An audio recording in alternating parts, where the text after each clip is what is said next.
Well, yesterday I was absolutely giddy, you guys. You guys that are gardeners that love being outdoors, you'll know exactly what I mean. Yesterday was, I feel like, my first real day of gardening because it was warm. I was out here. If you want to know if I always look cute when I work out in the yard, no, yesterday I looked like swamp trash. I just was filthy and dirty, and it was absolutely wonderful because I was out here from early in the morning till later in the evening doing all sorts of mucky, dirty work, and I loved every second of it. And what's wonderful about this time of year is that you get to do things that at other times of year when it's hot you don't think is very fun, but now I'm just so glad to get out there and uncover things and see what's going on that it is just, I was exultant. I was also exultant because I looked out the window yesterday. Stuart, I tried to call you to tell you and you didn't answer your phone, but I looked out my kitchen window and I spotted my first two really fat robins yesterday, and they were big and fat, but more exciting. There was a tiny little wren, and Stuart, remind me when we go to the back there, some wrens have moved into my wren house. Oh, cool. It's been vacant for a year or two, and so there's a family of wrens that have moved in. So it's quite exciting. It was quite exciting around here. Okay, so today I want to go through my list of 5 don'ts. Now, lest I sound preachy or whatever, these are 5 things I personally don't want to do this year as I go into the gardening season. And those of you, here on this channel probably don't want to do these same things because they'll probably resonate with you, because I think a lot of us have the same bad habits and we forget the same things. So I'm going to go through my 5 don'ts, and I want you guys to keep me honest later and come back and ask me if I am still practicing what I preach. So I've got my list of 5 don'ts for me personally. Here's my question of the day. I want you to put in the comments below, what is something you do not want to do this year as you go into the gardening season that you may have done in the past, a bad habit or whatever that you just don't want to do anymore. So there's my question of the day. Make sure you guys read each other's comments because it is just, there is invaluable information in there. So just make sure to do that. Okay, so my number 1 thing is it's one of those bad habits I have that I've kind of dissected, and it's not just outside, it's inside as well, because I am just notorious, as Stuart will tell you, about losing things. I put down my coffee cup, I put down my water bottle, I put down my phone, I put down my sunglasses, and then I can't remember where I put them, and I spend way too much time looking for them.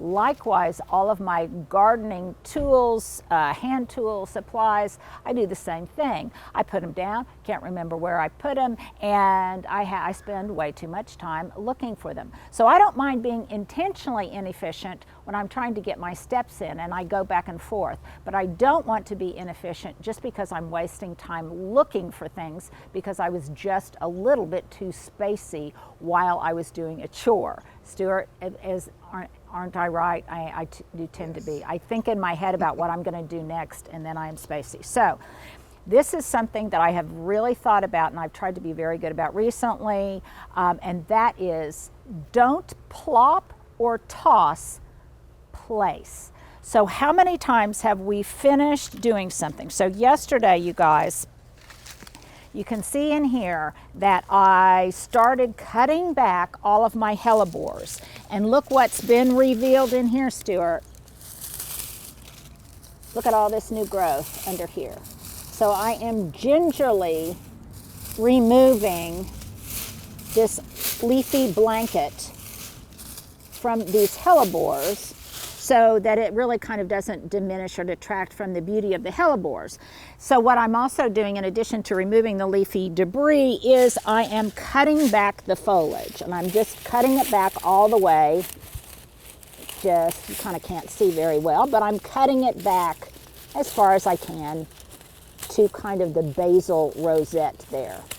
Now, a lot of times I am interrupted. Stuart is stepping on some hellebores right there. Oh, no, you're not. Yes, you were. Poor little guy. And I was working on this, and somebody stopped by to chat. And I approached the car because I couldn't hear them very well. So what did I do?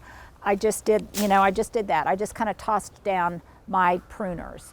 I plopped them and tossed them. I didn't place them. And so what happens then when you do that is you can't find them. You can't find almost anything. You toss a bill onto a counter, and then later you toss something on top of it. And so that is far different than me very mindfully and intentionally placing them someplace where I will remember where I put them. So by placing and not tossing, don't toss, place, I am hoping to be a lot more efficient. So for example, I could have come this way and then just very intentionally place them where I could see them, doing it slowly so that I could take a mental image. Now I know a lot of you guys are thinking, oh my gosh, she is just way too over the top, fastidious. Come on, aren't you enjoying what you're doing when you're being outside in the flow gardening? Absolutely I am. And I don't want to disrupt my happy flow by getting myself frustrated because I can't find something. So that is why I'm trying to be more attentive to where I put things by mindfully and carefully and slowly placing them rather than plopping them. Stuart, does that make sense? Yep. Okay, and I do that inside as well. So that is my first don't. Don't plop or toss, place. Okay, my next thing is, I don't want, let me just tell you what, let's just stop here and let's go to the new area and I'll proceed with number 2 because I need to get some things. And I'm going to say again, for those of you that are new to the channel, these are true vlogs. So if I misspeak, if I say Sherman-Williams when I meant to say Sherwin-Williams, those kinds of things, we don't go back and do a ton of editing. As long as I have a feeling that you guys understand what I'm trying to communicate, then what we want is for these to be real time, what's really happening on almost a day-to-day basis. So, so there you go if you're new to our channel. Okay, here's the other thing. Don't have someone else do something you need to do yourself. Now let me explain that. I have revealed recently that I have gotten a lot more help out in the garden than I have before, because there's lots of people that can help me with digging a hole or hanging a heavy basket or moving a large pot or something of that nature, or trimming some branches that are way too high. Those things somebody can help me with.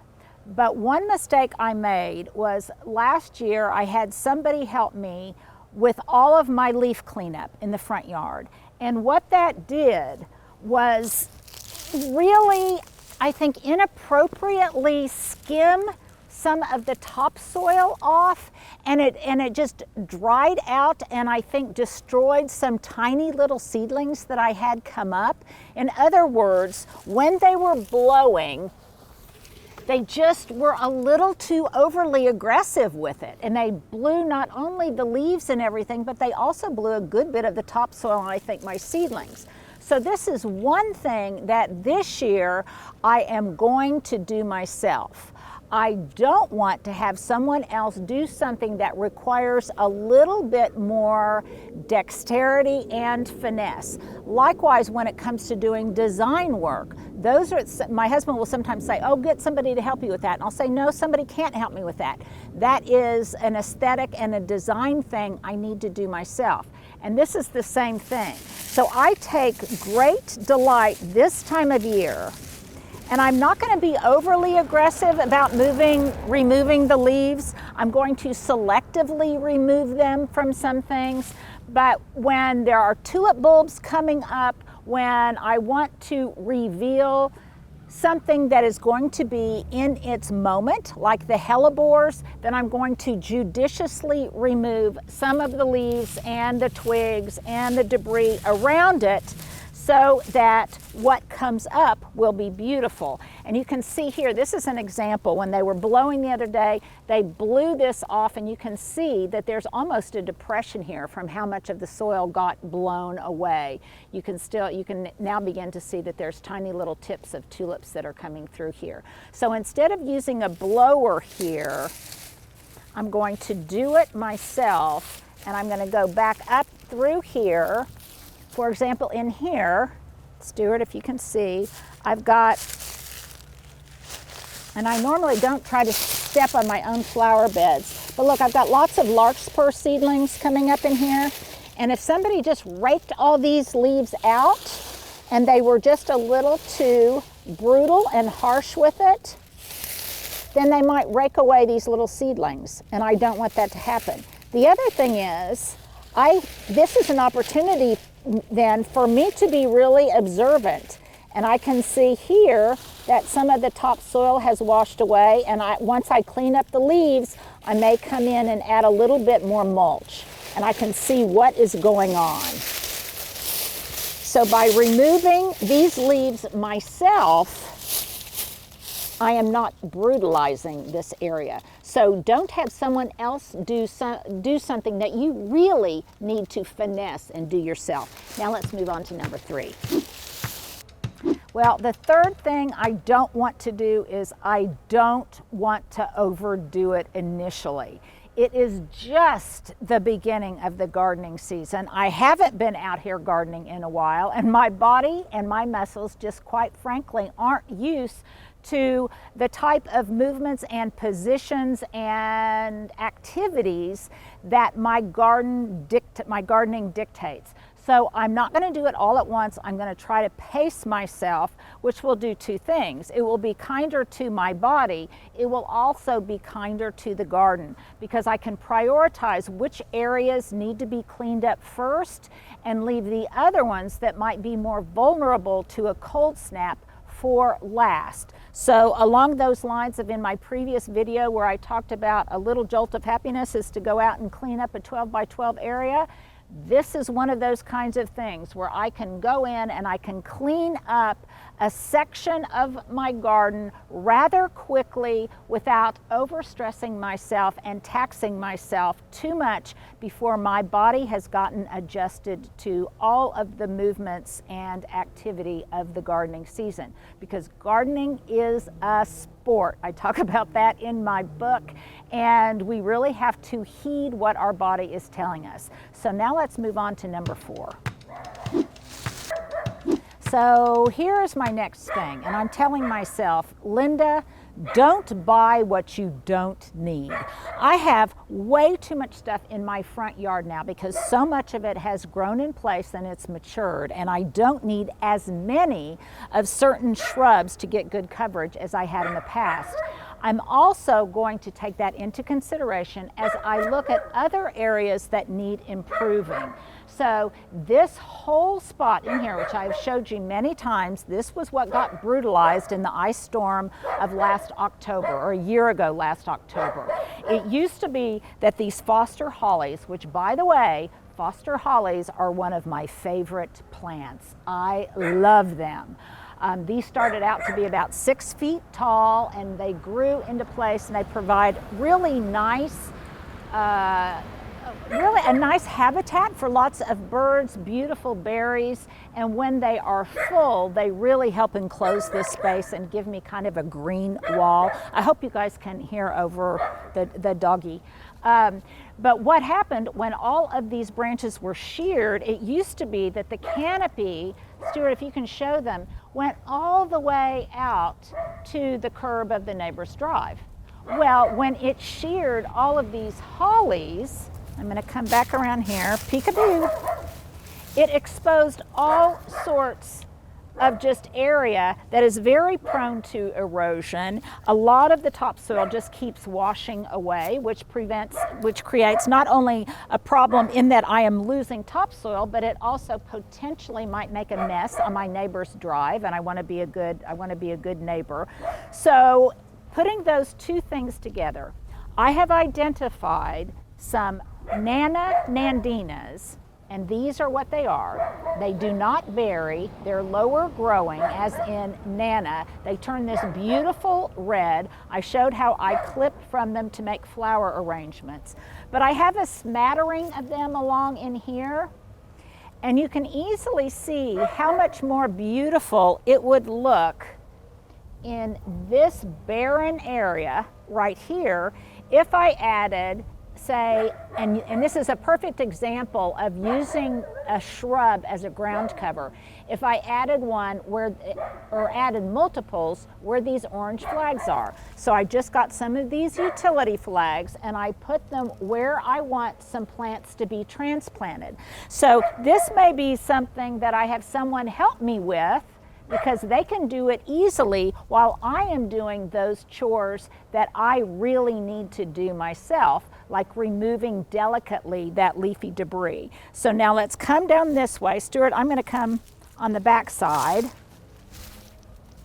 I'm going to plant another one here.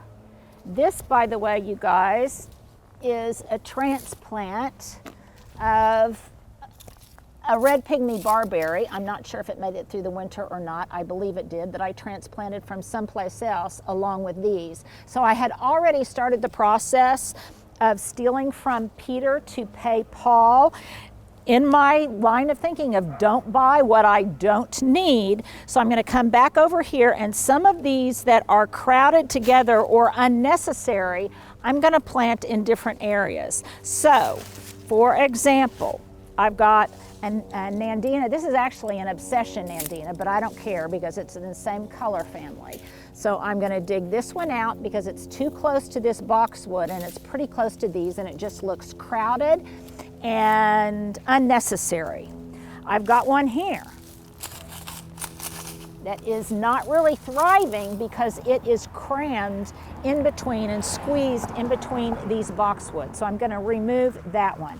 I think I'm also going to remove this big one because you can see how large it's growing, and pretty soon it's going to impede the beauty or impede the growth of this boxwood on this side. Pretty soon this will start dying out. So I'm going to remove this one too.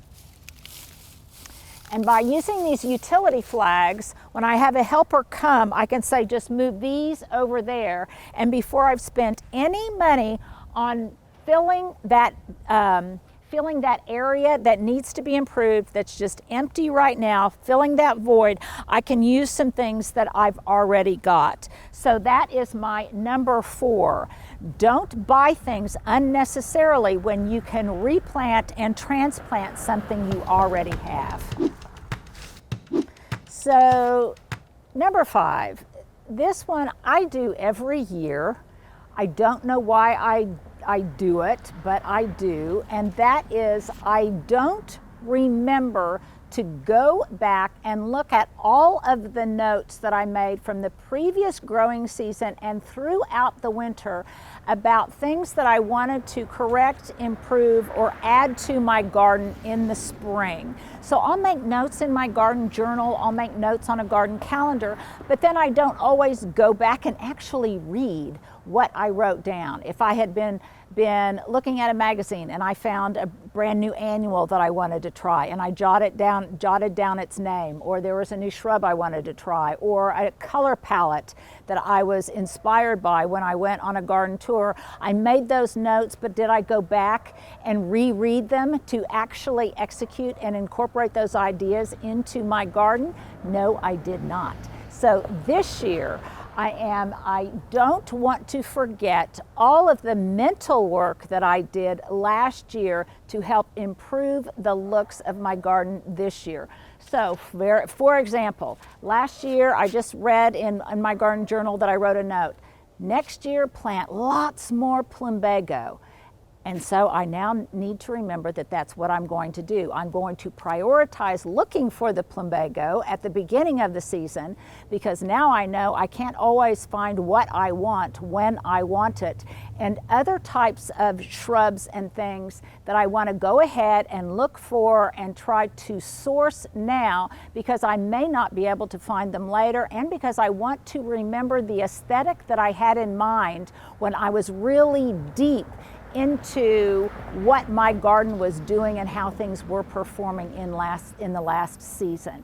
So that would be my number 5 thing. Linda, don't forget to look back at all of the notes and scratchings that you recorded last growing season that you wanted to remind yourself of this year. Here's a bonus. Don't overlook the obvious. I am terrible about just going about my daily rounds and I don't see what is right in front of me. So there'll be something that is just really ugly or unattractive, or could be easily beautified, but because I've gotten so inured to it and so used to seeing it in that situation that I am completely oblivious to it. So here's an example of something that it might take me a while to address. So it is obvious to me now that some of these smaller boxwoods, probably because it was such a dry winter with such extreme temperatures, a number of these boxwood in these urns may not have made it. They're starting to look kind of crispy. And because I've taken these poor little things for granted, as I often do my evergreens, I think of them as just fixtures that don't need a lot of tending and not a lot of watering and feeding. I just sometimes forget to be attentive to them. I just think of them as just kind of background noise. Well, often I overlook the obvious of something like some of these boxwood might be dead, and before I know it, they have died, they have been dead for a while, and I haven't addressed them and I haven't replaced them. So whatever that could mean in your own garden, however you would define the obvious, don't overlook the obvious and try to address those things now when they're especially obvious, because things haven't leafed out, they haven't greened out, they haven't flushed out, and so those ugly things are probably going to be especially apparent. So that is kind of my last don't. Don't overlook the obvious of something that could be easily beautified.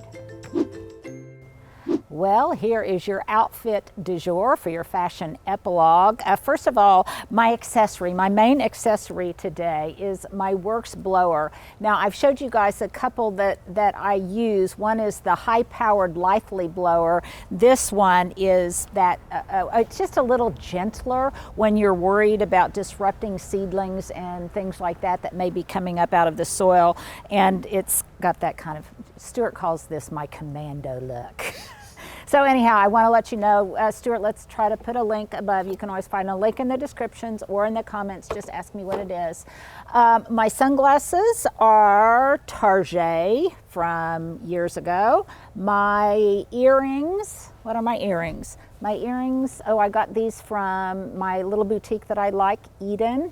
I love this vest, this kind of khaki vest, safari vest. It is from Altered State. I got it on sale about 3 or 4 years ago. My top is from H&M. It's just a light flannel, and I like it because it's a light flannel, so it makes these transition seasons in between winter and spring, it makes it really nice. Somebody asked me they were going back and looking at a lot of my past videos and wanted to know about the scarf that I wear around my neck. Is it practical or fashionable? And I would say it's probably both, but I use it primarily as soon as the sun starts getting strong, to protect my décolleté so that I don't get undue sun damage on my neck or on my upper chest. And by the way, I also have a whole layer of sunscreen underneath this. My breeches are Ann Taylor Loft. These are thrifted, I think, from Goodwill. And my hunter boots are I got these off of eBay. So there you go. There is my outfit of the day.